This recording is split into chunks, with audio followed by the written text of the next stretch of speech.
오시는데요.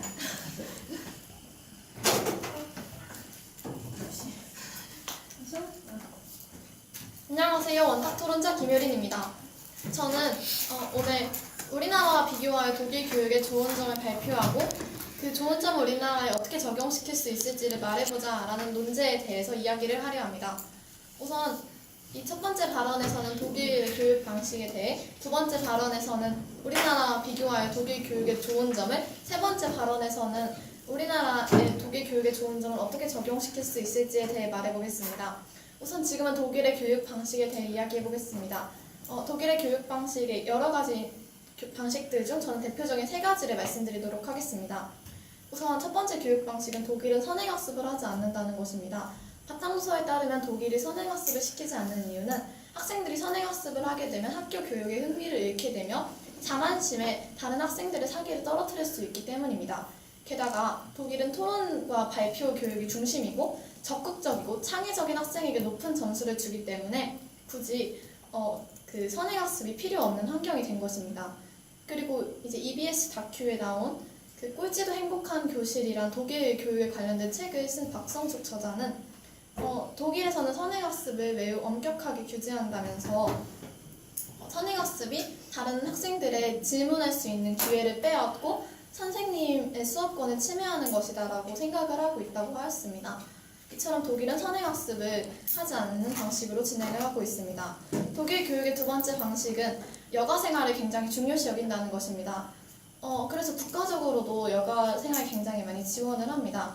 예를 들어서 정부에서는 휴가 패스라는 그 청소년들이 이제 놀이공원이나 박물관 등 시설을 저렴하게 이용할 수 있는 티켓을 판매한다던가, 혹은 이제 보험시 같은, 독일에 있는 보험시 같은 경우에는 방학 동안 청소년들에게 미술 수업, 문화 수업, 스쿠버 다이빙 이런 다양한 여가 생활을 프로그램을 지원을 해줍니다. 이처럼 독일은 다양한 여가 생활 프로그램을 지원하고 있을 뿐더러 그 스포츠 같은 경우에서 지원을 굉장히 많이 하는데, 예를 들어 축구팀도 굉장히 10만 개나 있을 정도로 많고, 또 이제 학교에도 코치님을 지원을 해주고, 또한 이제 그 학생들이 이렇게 축구를 할 수 있도록 많이 장려를 합니다.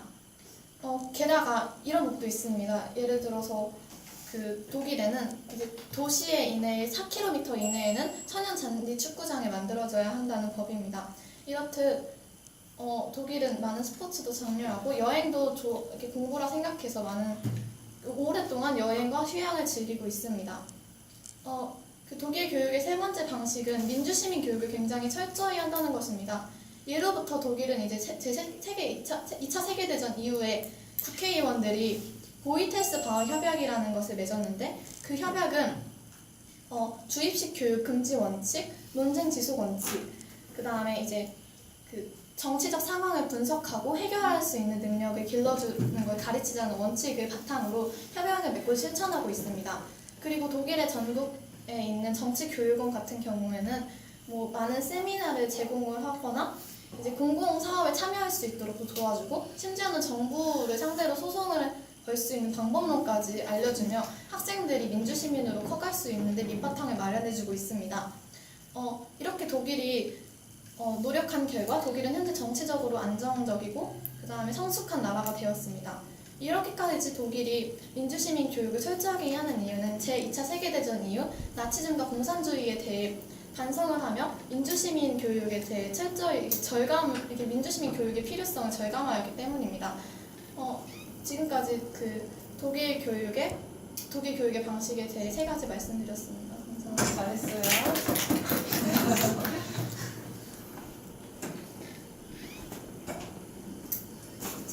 1차랑 두 번째 1차랑 하실 손 들어주세요.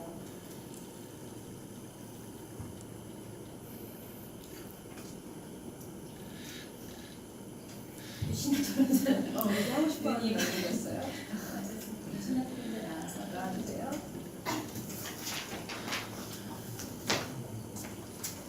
안녕하십니까. 원탁 토론을 맡게 된 류신아라고 합니다. 저는 먼저 이번 논쟁인 우리나라와 비교하여 독일 교육의 좋은 점들을 발표하며 그 좋은 점들을 어떻게 우리나라에 적용할 수 있을까를 말해보자에 대해 세 번의 발언을 걸쳐서 말씀드리려고 합니다.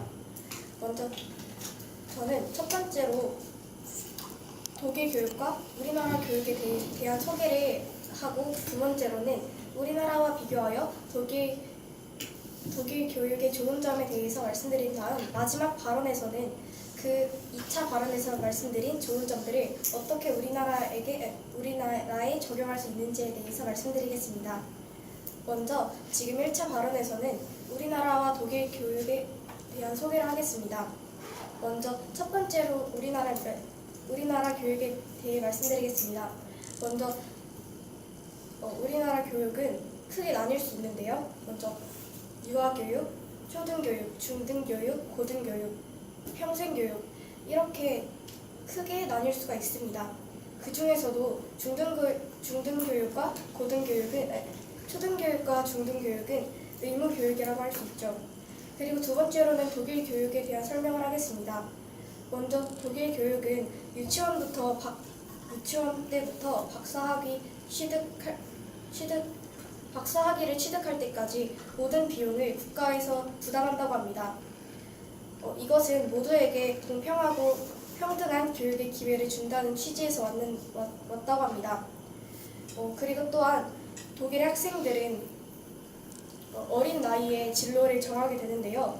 대부분의 학생들이 초등학교 4학년 때쯤에 자신의 적성을 찾아 대학에 진학할 것인지, 아니면 자신의 적성에 맞는 직업 수업을 받을 것인지를 선택한다고 합니다. 그리고 또한 아까 김유린 토론자께서 말씀하신 것처럼 독일은 국가에서 독일은 선행학습을 시키지 않고 여가 시간을 마련할 수 있게 해준다고 합니다. 그리고 또한 여가 시간 프로그램도 많고, 수업이 대부분 발표와 토론 중심의 수업이라고 합니다.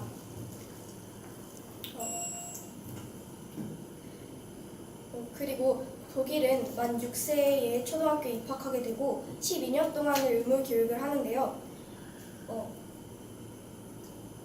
그리고 독일은 연방 민주국이기 때문에 각 주마다 교육 방식이 조금씩 다르다고 할 수 있습니다.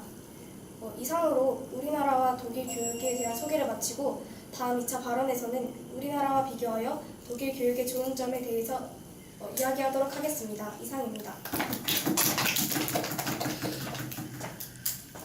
마지막 1차 발언은 이승훈 하겠습니다.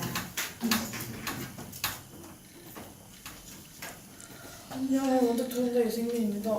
이번 제가 3번 동안 발언을 할 건데, 나는 그 전에 이번 논제인 우리나라와 독일 교육의 좋은 점을 비교하여 우리나라에 적용하는 방법을 쓰는 이건데, 첫 번째 발언에서는 앞선 토론자들과 달리 이번 발언에서는 독일의 교육의 좋은 점, 그리고 다음 발언에서 그 부분에 대한 우리나라의 아쉬운 점, 그리고 맨 마지막으로 그 방법을 우리나라에 적용해 보도록 하겠습니다. 일단 지금 첫 번째 발언인 독일 교육의 좋은 점부터 말씀드리도록 하겠습니다. 일단 맨 처음은 수업 방식인데, 수업이 토론과 발표 형식으로 학생들의 창의성을 높이게 하고 학생들을 적이 아닌 아군으로 그렇게 만드는 교육 방식입니다. 그리고 두 번째로는 차별하지 않는다는 건데, 성적이 상위권인 아이들과 하위권인 아이들이 있는데, 그 아이들을 차별하지 않고, 상위권과 하위권을 차별하지 않고 오히려 하위권 아이들의 성적을 상위권까지 올려주려는 그런 차별하지 않는 교육을 하고 있습니다. 그리고 마지막으로 학교 폭력이 일어나지 않는 그런 교육인데, 일단 학교 폭력이 매우 엄격합니다. 교육, 과학기술 거기에 자료 결과에 따르면, 일단은 독일에서 학교 폭력이 일어나면 맨 첫 번째로 일단 개별 상담을 하고, 다시 재발하면 가해자 수업 중단이나 퇴학을 조치하고, 그리고 심해지면은 경찰청, 소년청까지 보고를 하게 된다고 할 정도로 매우 엄격합니다. 그리고 학교 폭력이 일어나지 않을 정도로 다양하고 많은 학교 폭력 교육을 한다고 합니다. 지금까지 이런 좋은 점 말씀드렸고 다음 발언에서 이를 비교해서 우리나라 교육이 아쉬운 점을 말씀드리도록 하겠습니다. 감사합니다. 네, 잘했어요. 우리 조유린 학생. 목소리가 좀 크고 또랑또랑한 편이라 듣기가 쉽네요. 좋아요.